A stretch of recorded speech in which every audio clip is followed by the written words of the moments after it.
Hello everyone and welcome back. My name is Mr. Cobalt, and in this video I'm going to be going over how do you predict products of reactions. And in this particular video I'm going to be going over the steps, and I'm going to be talking about activity series and using solubility rules to help you predict whether or not you have a reaction and what the products are that's forming. Do you get a precipitate or not? Or do you get a single displacement or single replacement reaction? So let's get into this. So let's go over the steps. So if you are given, let's say, two reactants, right? And you need to figure out what the products are. So I give you two reactants and I don't give you the products. So how do you figure it out? Well, one, if you're given the substance in words, you need to turn that into formulas. And this is where your ability to name and identify something as an ionic substance or as a covalent or molecular substance in order to name it, right? So you should know how to name ionic substances and covalent substances and then be able to go from the name to the formula. So identify it as either ionic or covalent and then figure out how to go to the formula.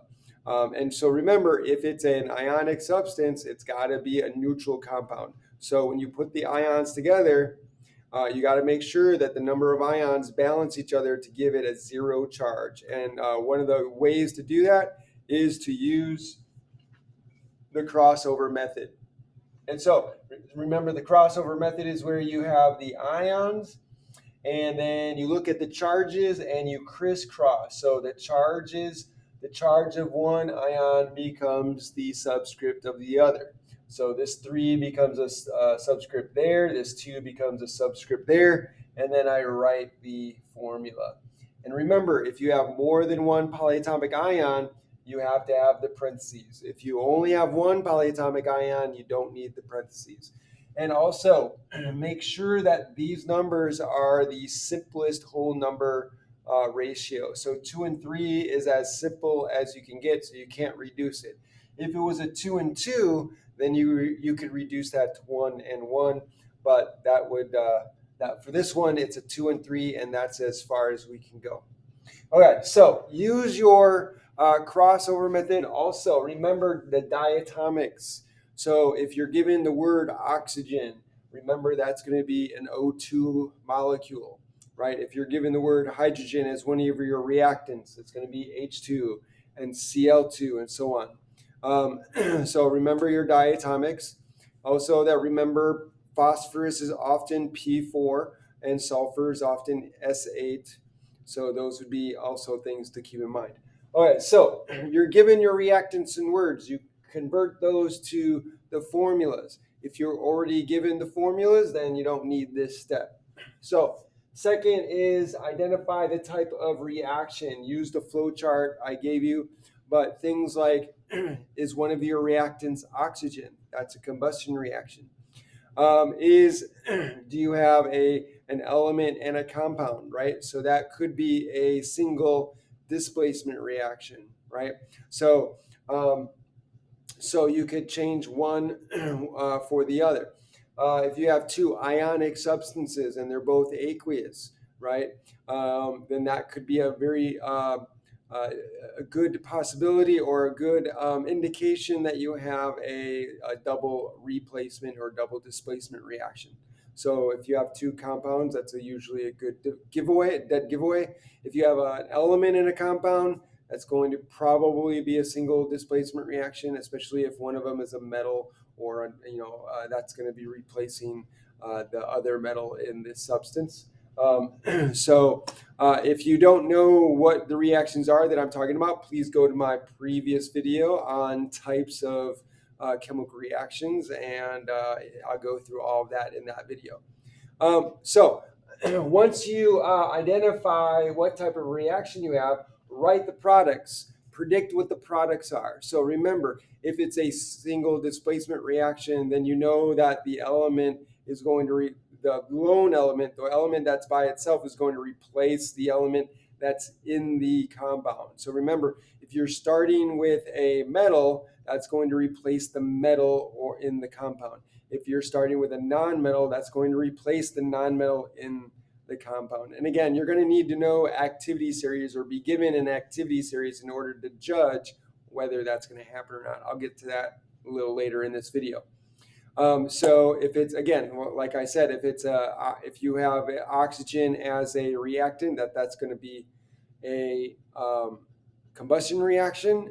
And so if you've got a hydrocarbon, then the products you should be easily predictable. So the hydrocarbon plus oxygen is always going to give you carbon dioxide and water. That's the assumption. Unless you're told otherwise, the assumption is it's a complete reaction, it's a complete combustion, and so carbon dioxide and water are the only products. So you should be able to predict those. So predict the products, write out those products. So remember, if the products are ionic substances, then you need to write them as neutral compounds. So again, use the crossover method to neutralize or make sure you have a compound that's neutral. And also, again, remember the diatomic molecules: hydrogen, oxygen, chlorine. Remember the mnemonic device. The mnemonic device that horses eat oats in order to have clear blue eyes or clear brown eyes, right? Or whatever mnemonic device you find on the internet. So that'll help you remember the diatomic molecules. And then once you get your reactants and your products written, then you just balance the equation. Make sure that you have the same number of atoms on both sides of your equation. And then finally, once you have the balanced chemical reaction, you can determine if that reaction actually occurs. So one thing you're doing is you're predicting products. There's another thing is like, do those products actually occur? Do they actually form? So they're possible products. And so for the single displacement replacement reactions, you're going to use an activity series to determine whether or not that reaction actually occurs. And for your double displacement or double replacement reactions, you're going to use your solubility chart to see if a precipitate forms. So in the solubility rules, they'll tell you if something is soluble or insoluble. And we'll talk about those in just a moment. So I'll be right back.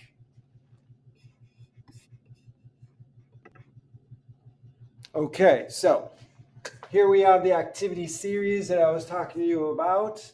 So here's the activity series of metals. And so when we're talking about whether or not an element will replace another element that's in a compound, you need this activity series. And so with the activity series of metals, or any activity series, is going to be a list of certain elements in order of their reactivity. So the ones that are higher in the list are the stronger ones, and as you move down the list, they get weaker.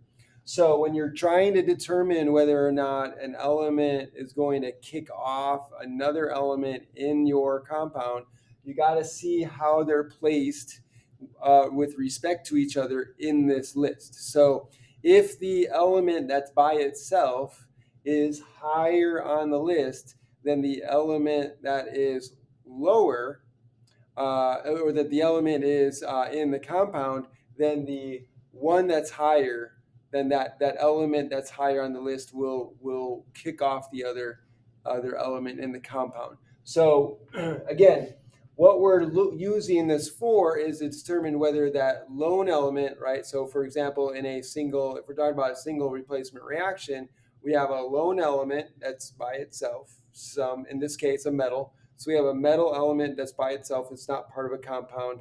And then you've got another compound here that has an element, a metal in it, right? So then we want to know, is this lone element going to kick off the metal? So this metal here by itself, is that going to kick off the metal that's in the compound? And so in order to do that, the metal that's by itself has to be higher on the list in order to kick off the other metal that's in the compound. If it's not higher on the list, then it's not going to react. It's going to be too weak to kick off and replace that metal that's already part of the compound. So that's the thing to remember. So metals that are above replace the metals that are below. And also, when we're talking about these sodium and hydrogen are key in this list. So metals that are above hydrogen, so all the metals that are above hydrogen, those are going to be able to replace the hydrogen that are in acids, right? So, and what is an acid? Just to remind ourselves, an acid is anything that is allowed to give off a hydrogen or produce H plus ions in solution. And a big hallmark or telltale of an acid is that they begin with hydrogen in their formula. So HCl is an acid. You can see that because that begins with a hydrogen. H2SO4 begins with a hydrogen. H3PO4 and it begins with a hydrogen. So you can identify your acid by the fact that they always begin with hydrogen. Okay, so if I have a metal, if I have, for example, zinc, zinc is above hydrogen. So if I put zinc in with HCl, then zinc is able to kick off that hydrogen, and that's going to be your H2 gas. So hydrogen is going to be by itself as an element, and then you'll have the zinc take over for the hydrogen. So I have zinc chloride here as my product, and then the hydrogen gas would come off, and that would be another product. So that's something to keep in mind. And remember that metals that are above hydrogen here, so these metals are able to replace the hydrogen that's in your acids. Okay, and the next thing, the last thing is metals that are from sodium upward. So metals from sodium upward. So these metals are able to remove or replace the hydrogen in water. If you are below sodium, you are not able to replace the hydrogen from water. So these metals, sodium and above, they're strong enough that they can not only remove a hydrogen from acids, which is relatively easy to do because acids want to give away their hydrogens. Water is another beast in and of itself. So water, those hydrogens are kind of stuck there more strongly. Water isn't going to give up those hydrogens as easily, but for sodium, calcium, and going on up, they are able to react with water, kick off the hydrogen from water, and replace that hydrogen with themselves in the compound. So this is your activity series of metals. What about non-metals like the halogens? So I did show an example in a previous video of how a single displacement reaction could involve your non-metals. And so here's another example. So this would be your activity series for halogens. And again, the higher you are in the list, the stronger you are. So the halogens that are above can replace the halogens below. So fluorine, if you're reacting with fluorine by itself, then any compound below it that has chlorine, bromine, or iodine can react because fluorine can remove or replace those halogens. So here's a couple of examples. So here I have sodium chloride salt. This is solid, and I react it with fluorine. So I want to know, is fluorine going to replace chlorine in this compound? So will fluorine by itself replace the chlorine that's already part of the compound? The only way that's going to happen is if this fluorine is above the chlorine in the activity series, and I see that it is. So fluorine is higher than chlorine, so fluorine will kick off the chlorine and then it'll form the compound. So fluorine is going to replace the chlorine in the compound, and I get sodium fluoride, NaF. And then now I get chlorine by itself, chlorine gas, Cl2 gas.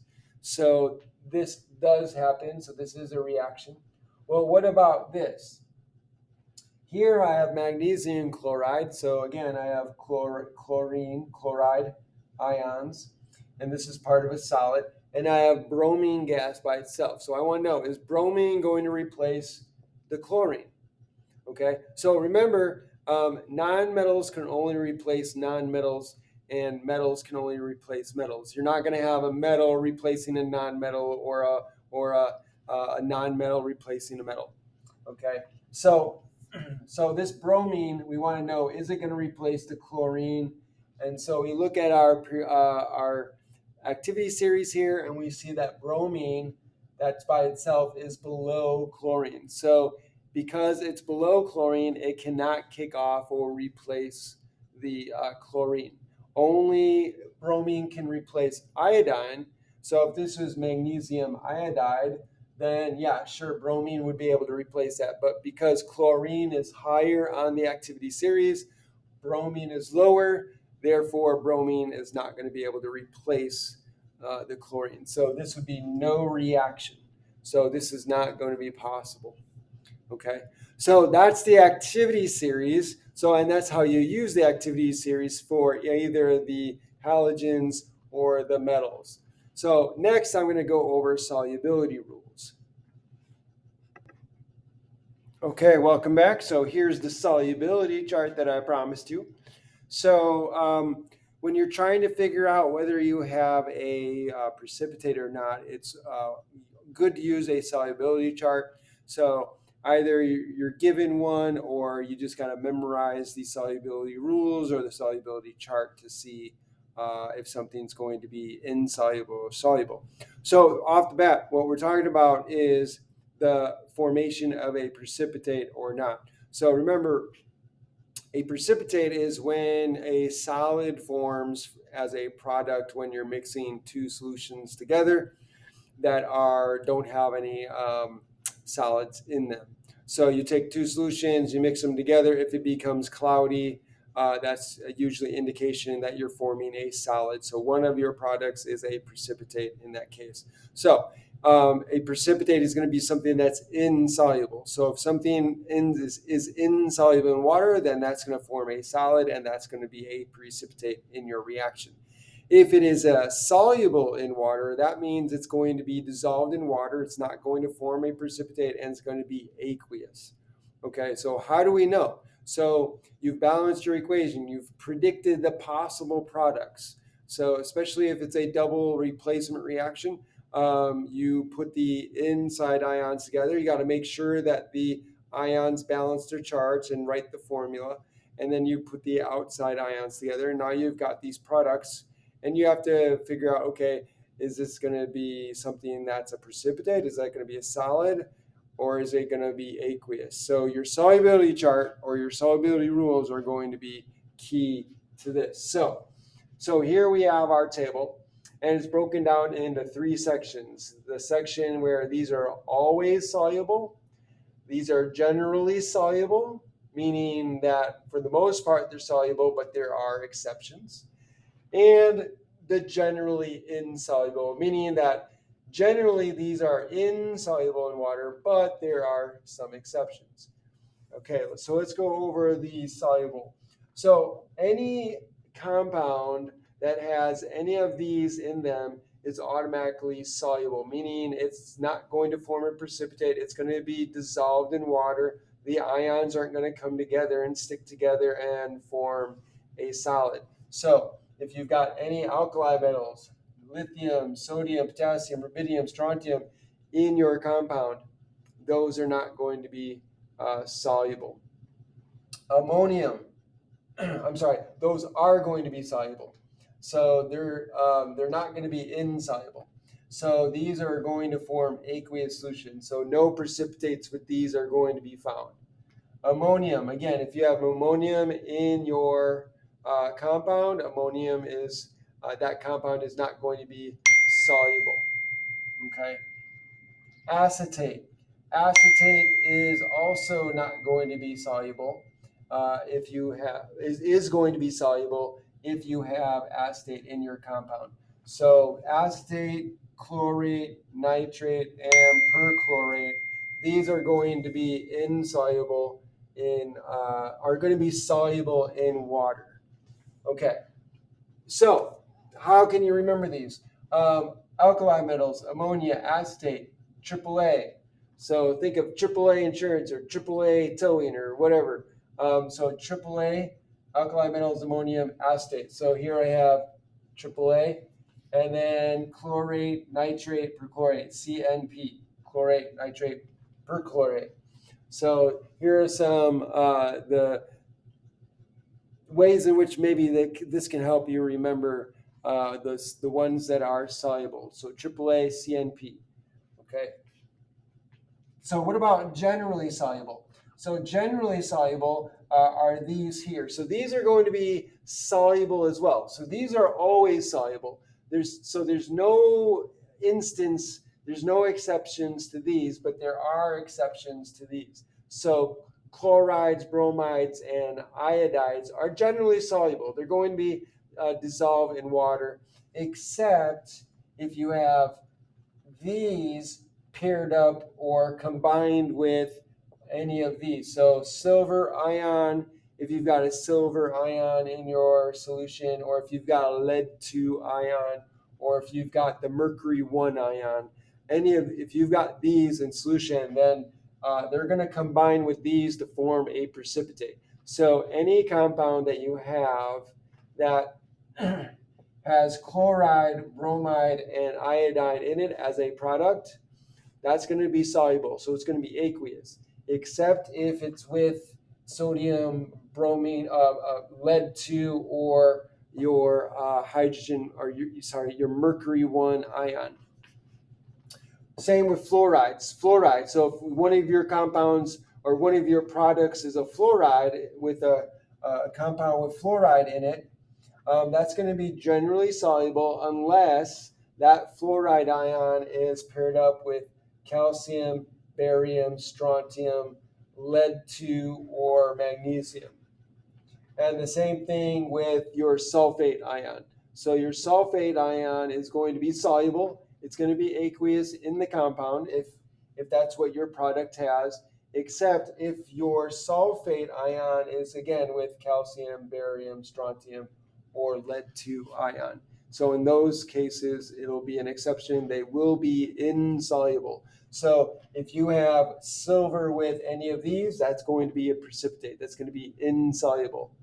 If you've got calcium with fluoride ion, so calcium fluoride is going to be insoluble.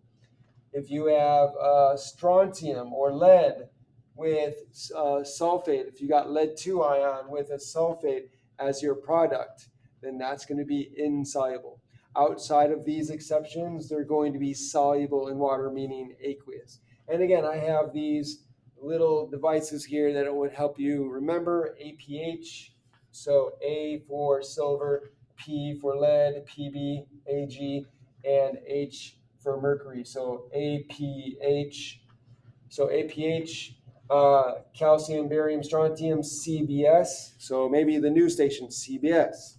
And then PM, I don't know, Prime Minister. So anything that can help you remember. So CBS PM is going to be these. And then calcium, barium, strontium, and then PB. So CBSP. So these are the exceptions. So this is going to help you hopefully to remember what the exceptions are. And then finally, we have the generally insoluble. So these are going to be insoluble. They're going to form precipitates with some exceptions. So if you have an oxide or a hydroxide that is a product, it's going to be insoluble. It's going to be a precipitate unless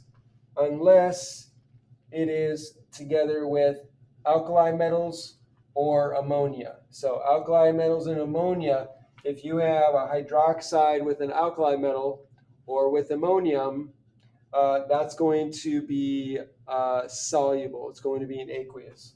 So alkali metals and ammonium, AA. So alkali metals and ammonium, AA, those are the exceptions to oxide and hydroxide. Again, for the oxide and hydroxide, you have somewhat soluble. The ones that are somewhat soluble are going to be the calcium, barium, strontium, so CBS again. calcium, barium, strontium. So if you have oxide or hydroxide with any of these, with calcium, barium, strontium, then it's going to be somewhat soluble. It's going to be a little bit soluble. Okay. And then finally, we have these here. So these down here, the carbonate, the sulfide ion, the sulfite ion. Don't confuse sulfite with sulfate. So sulfate is generally soluble. Sulfites are generally insoluble. And then you have phosphates, chromate, and dichromate. So these are going to be generally insoluble, meaning they're going to form a precipitate, except when they're bound with alkali metals and ammonium. Why alkali metals and ammonium? Well, we just saw up here that ammonium, anytime you have ammonium, it's going to be soluble. So all ammonium compounds are going to be soluble, right? And then alkali metals, again, up here we said, well, all alkali metals are going to be soluble. That's why we have this exception down here. So the alkali metals and the ammonium are soluble. So these are all soluble. So this is how you would use the solubility chart to help you determine, is your product going to be a precipitate or not? Is it going to be aqueous or is it going to be a solid? And so this way you can determine whether or not you have a reaction or not. So if both products that you form from a double displacement reaction, if they're both soluble in water, then that means that they're not going to form the products, and then that means there's no reaction. So I hope this is helpful. If you enjoyed this video, if this is very helpful and insightful and you learned something from this video, then please make sure you hit that like button right there, and also subscribe to my channel, hit that notification bell right up there, and also put a comment down in the comment section below. Let me know what you think and if you have any questions. In my next video, I'm going to do some examples of how you can predict products and see if there's a reaction or not. Thanks for joining me. Have a great day.